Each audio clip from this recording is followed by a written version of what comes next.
पंडिया कवन कुमत तुम लागे। इत्थे पंडिया का अर्थ किसी कम्यूनिटी नहीं, विद्वान पंडित नूं। पंडिया कवन कुमत तुम लागे, बूढ़ोगे परिवार सकल स्यों, अपने परिवार समेत डूब जाएगा। राम ना जपो अभागे।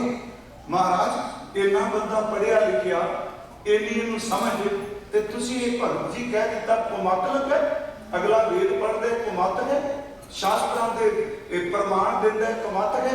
कह लगे हाँ वेद कुरान पढ़े का क्या गुण, क्या गुण करते, की फायदा, की परोपकार। वेद कुरान पढ़े का क्या गुण, खर चंदन जस भारा। फिर सुनो खर का अर्थ हुंदा है गधा, चंदन आप समझने कहने जिवें चंदन ने चंदन नूं किसी खोते उत्ते लग दईए पहाड़ बना के, ते जे कहियो वाह अज खोते तेरी पिठ कीमती होगी लखां रुपये दी चंदन नाल, वो कहंदा मेरे वास्ते मिट्टी भी वो थां रख दईए ते चंदन भी वो रखदा है। भगत जी ने इन्नी कमाल की गल कही, कह लगे जे तू वेद सिमरतियां शास्त्र सब कुछ चेते कीते ने ते जो उन्हां कह एक दिन भी कमाया नहीं, सिर्फ तू खोता बन के भारी धोना पे तेरे लिए तब्दीली कोई नहीं। ये आपकी बाणी बाणी का शब्द है जी। वेद कुरान पढ़ेगा क्या अपन खर चंदन जस भारा, राम नाम की गत नहीं जानी कैसे उतरस भारा। देखो एक शब्द एक श्लोक आप जी रोज पढ़ते हो, ਉਹਦੇ ਵਿੱਚ ਦੁਨਿਆਵੀ पढ़ाई का जिक्र नहीं किया, ਉਹਦੇ ਵਿੱਚ भी धर्म ग्रंथों की पढ़ाई पढ़ पढ़ गड्डी लदियां, पढ़ पढ़ भरियां साथ, पढ़ पढ़ बेड़ी पाइयां, पढ़ पढ़ गड्डियां खात, पढ़ियां जेते बस बस, पढ़ियां जेते मास, पढ़ियां जेती आरजा, पढ़ियां जेते सास। नानक लेखे एक गल होर कौमे झकना झाक। तू पढ़ लिया सिर्फ झक मारी जा रहा कौमे च, पर जो तू पढ़िया उन्होंने कमांदा नहीं। ये भी एक गुरबाणी का विषय है जी। इत्थे मैं आप जी को उदाहरण देंगा, शायद पहला अर्ज की होवे कि मैं शुरुआत की भी धर्म ग्रंथ पहला भी, व्याख्या पहला भी हुई। गुरु ग्रंथ साहिब तो पहला 20 पोथियां का जिक्र करते हैं गुरु ग्रंथ साहिब कि धर्म ग्रंथों का जिक्र करते। बंगाल एक बहुत चंगे महात्मा होएगा, थोड़ी जी सिर्फ गल समझने वास्ते मैं कह रहा, ये ना सोचो भी मैं किते अनमत वाले पासे ले जान लगा कि जिन्ना सिखा ने सिख रहत मर्यादा पढ़ी है उन्होंने पता होना है कथा वाला जोड़ा माध्य उहदे च लिखिया है कि कथा करने वाला अनमत दियां उदाहरणा दे सकता है। फिर सुनो अनमत के ग्रंथ के हवाले दे सकता है, पर प्रधानता गुरु जी के शब्द की होनी चाहिए। ये शब्द लिखे है कि वो हवाला दे सकता है। वो महात्मा शब्द वरते गुरंग साईं। वो जो शुरू होया ना जी, वो माँ बाप ने पढ़ाई बहुत कराई। बाप ने शुरू तो वेद पुराण ਜਿਹੜੇ हिंदुइज्म के ग्रंथ सन, उस बच्चे का ज़हन इन्ना तेज सी, इनू कह लो याद शक्ति इन्ने कमाल की सी। सच ये लो कि 17-18 साल की उम्र च उन्हें सारे ग्रंथ जुबानी चेते कर ये हो सकते हैं। याद रखियो मैं एक बार गया सी, अज भी तुसी तुहाडे नेड़े इत्थे मदरसा होना, ये वैगुरू मस्जिद होगी, जे उत्थे कुरान की तलीम दे रहे हैं, मैनू भरोसा है इस शहर विच भी मुसलमान वीरां दे बच्चे तुहानूं हाफिज मिलणगे। हाफिज का अर्थ जिन्होंने सारी जुबान कुरान जबानी कंठ हो गई, हिफ्ज तो हाफिज है ना, हाफिज मिल गए। 8-9 साल के बच्चे मलेरकोट में लेके आ मदरसे जाके उन्होंने सारी कुरान जबानी कंठ ले जाए, क्योंकि जो आप निशाने ही बनावेंगे मैं ये चीज चेते करनी। उस 17-18 साल की उम्र जी उन्हें सब कुछ चेते कर लिया। उस तो बाद वो व्याख्या करना पे वो ग्रंथों की व्याख्या करे। जब व्याख्या कर लगा वो 4 चुफेरे लोग इकट्ठे होता हुआ है, जेडे चुफेरे लोग सन उस वक्त असल में चर्चा बड़ी की जाती सी। याद रखो उस पुराने समय ना आपस में मतां वाले चर्चा भी करते सन, एक धर्म नाल संबंधित बंदे भी चर्चा करते सन। किसी ने गुरंग नूं कहा नौजवान कथा बड़ी सोहनी करना है, पर एक काम कर, अपना ऐलान करना है, जे तू सब तो बड़ा विद्वान है तो दूजे विद्वानों नाल चर्चा करनी शुरू कर। एक मैं बेनती करांगा, गुरसिखो, एक घर निमरता वाला है। गुरु नानक साहब के घर विच, परमात्मा के घर विच, खिमा करियो, जिस दिन भी हौमे बोलन की गल तो वखरी, सूक्ष्म जिहा हौमे का फुरना भी शुरू हो गया ना, तुसी सवेरे रिजल्ट देखियो बाणी पढ़न वाले नाल की बनना। क्योंकि हौमे वैगुरू नहीं पाउंदी। हर जियो अहंकार ना पावे, हौमे नामे नाल विरोध है। ये बिल्कुल एक दूजे के विरोध विच ने। जिथे हौमे है उत्थे कदी नाम नहीं टिकना, ते याद रखियो जिथे वैगुरू जी का नाम वज जाएगा उत्थे कदी हौमे नहीं भटकेगा। जब महाराज ने कहा जब हम होते तब तू ना, यही है ना, जिथे मैं होते तू किमें रुक जाए। जब हम होते तब तू ना ही, अब तू ही मैं ना ही। क्योंकि खौमे ते नाम कट्ठे नहीं रह सकते, खौमे नामे नाल विरोध है। यही कारण मैं कई बार कहना, जिस दिन हजूर ने करतारपुर गुरु अंगद साहब जी को गुरियाई देनी सी, साडा इतिहास कहना, मैं याद रखियो जान बुझ के साखी ते कहानी ले रही। मुझे मेरा दिल करता होंगे भाई साहब बैठे भाई नरेंद्र सिंह जी शब्द की व्याख्या शब्द विचों करिए, तो कई बार सच सुनने मिलता है भी पता नहीं की बोल गए, साडे ते समझ कोई नहीं पई। क्योंकि असी कहानी में कल नहीं गया उठे, मैं एक कहानी अज सुना जा, पर आप छड़नी नहीं क्योंकि गुरबाणी साखी की गल कर दी। अगले साल आवांगा, कई सज्जन कहेंगे भाई साहब पिछले साल आए आ साखी सुनाई सी, ते जे मैं गुरबाणी का प्रमाण 5-6 दिन लगातार देता रहा ना, बहुत घट सज्जन कहेंगे पिछले साल आ वचन के विचार हुए।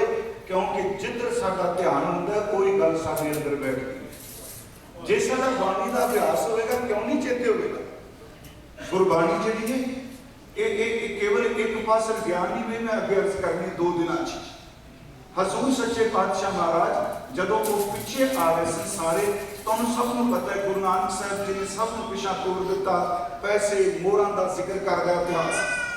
बाबा लैना साहब जी, भाई लैना साहब जी सोटा भी मारिया, पिछा चले जाओ। एक शब्द क्या सी, सारे घर चले गए। भाई लैना जी ने तुसी घर में क्यों नहीं जाते?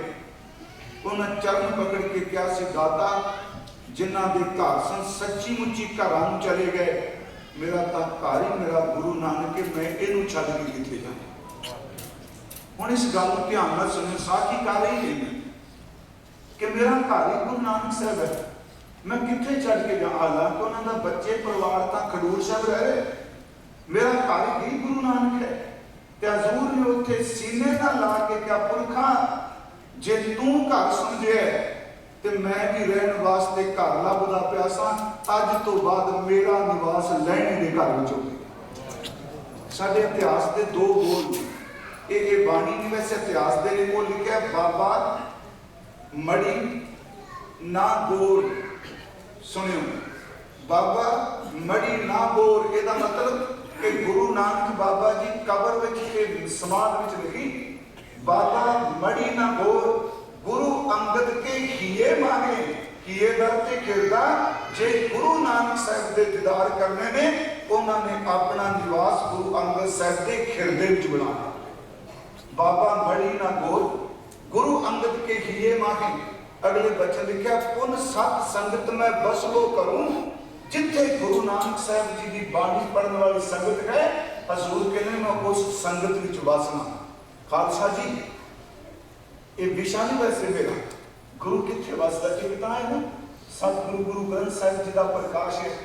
प्यारियो ये पवित्र कागज में शब्द वरतांगा, पवित्र कागज, कला कागज नहीं, धन सो कागज, कलम धन, धन भांडा, धन मस, कागज पवित्र, कलम पवित्र, लिखाउण वाले सतगुरु महापवित्र, ते लिखण वाला लिखारी भाई गुरदास साहब भी पवित्र।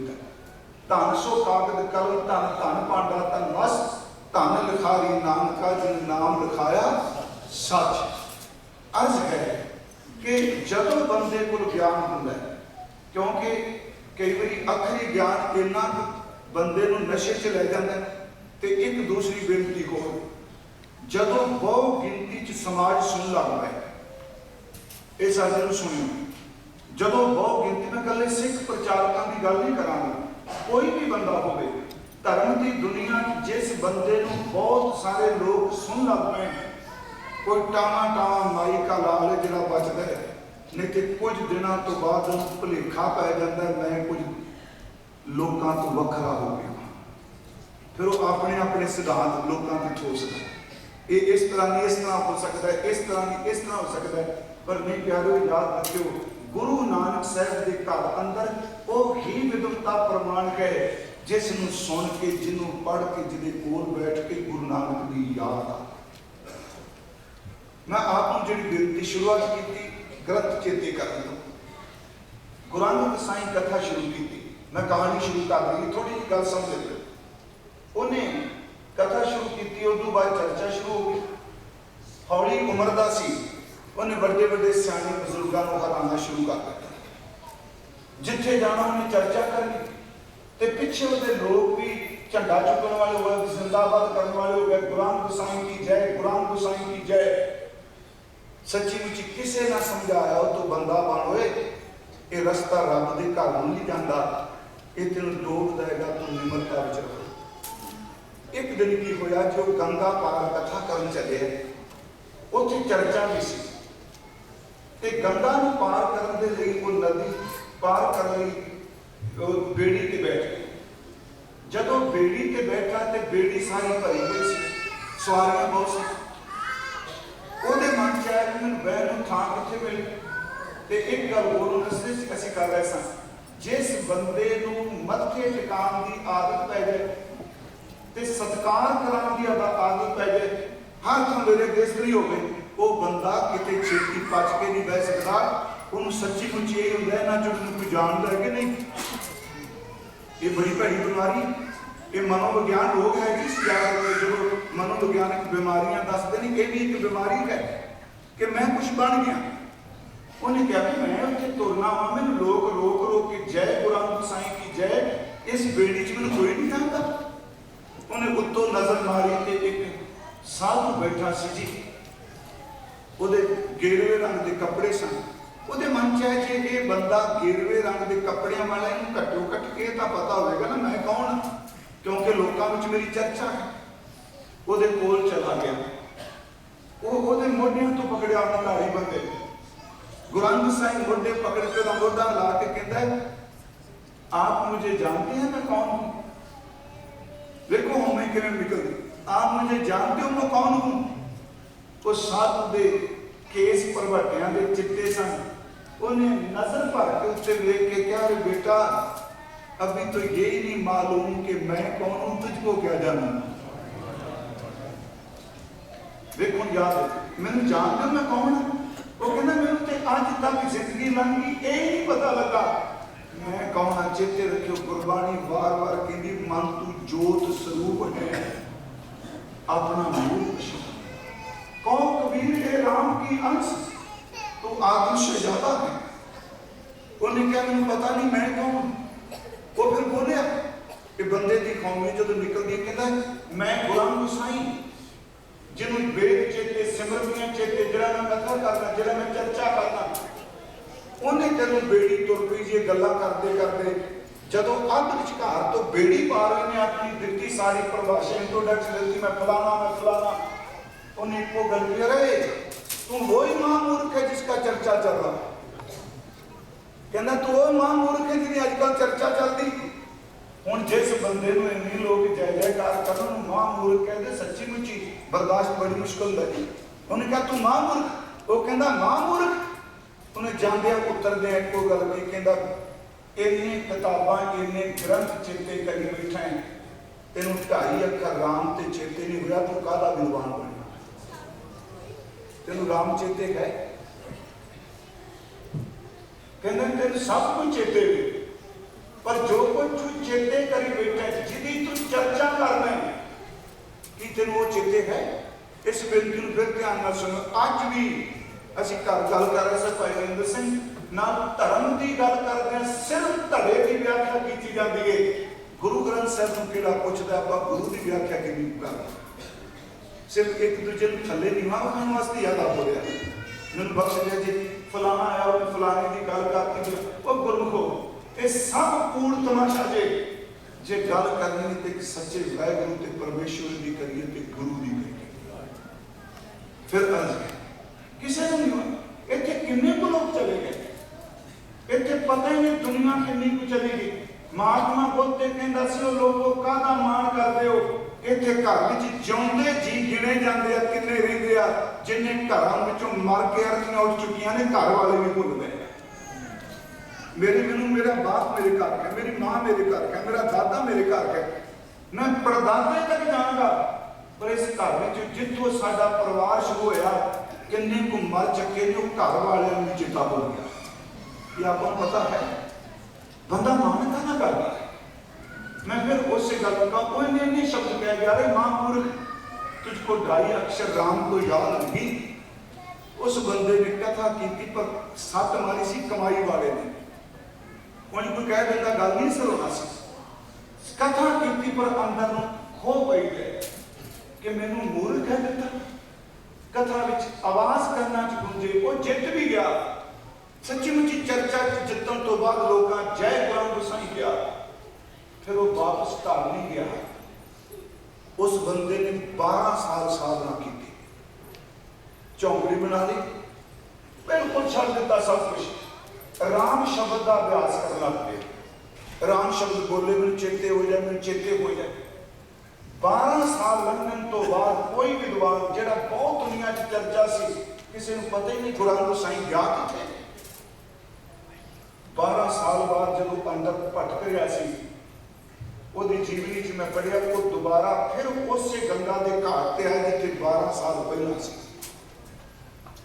मन च पता की आया कि इन्ना कुछ चेते किया 12 साल ला दिते अज इकरा राम चेते नहीं आया चेते करना फिर भुल गए तो गुरु को याद रखियो हर चीज इस जहन में चेते वे दो गल्लां सारे धर्म भोगते नहीं चेते होंगी एक मौत ते दूजा खाना पीना हसना सोना ये सब चेते वे निक्का जिहा बच्चा है जी 5-6 महीने के न्याणे नूं पता मैं खिडौणियां नाल किवें खेडना इहनूं पता मैं मां दा दुध किवें पीना है इहनूं पता मैं किवें खुराक लैनी है वो प्यारे सब कुछ चेते वे एक मौत चेते नहीं जिहड़ी नेड़े आ रही है ते दूजा रब चेते नहीं जिन्हें मौत के भय तो मुक्त करना है